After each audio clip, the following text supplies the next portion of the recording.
ನೋಡಿ ಇದು ಕೆಮಿಕಲ್ ಅಂತೆ ನೋಡಿ. ಗ್ರೀಸಲ್ಲಿ ಎಷ್ಟು ಮೋಸ ಇದೆ ನೋಡಿ. ನಮ್ಮ ಡ್ರೈವರ್ ಎಚ್ಚೆತ್ತಕೊಳ್ಳಿ ತೋರಿಸೋಣ. ನಾವು ರೆಡ್ ಅಂದ್ಕೊಂಡು ಹೋಗ್ತೀವಲ್ಲ ನೋಡಿ.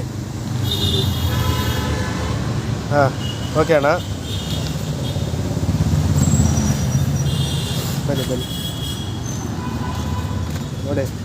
ಇಷ್ಟೇ ಕೆಲಸ. ವೈಟ್ ಗ್ರೀಸ್ ಇದು.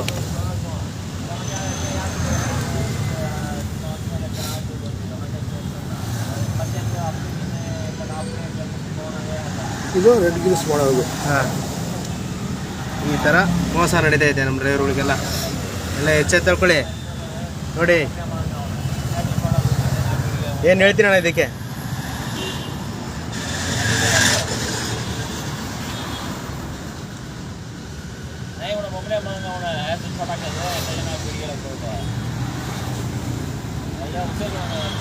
ನೋಡಿ ರೆಡ್ ಆಗೋಯ್ತು.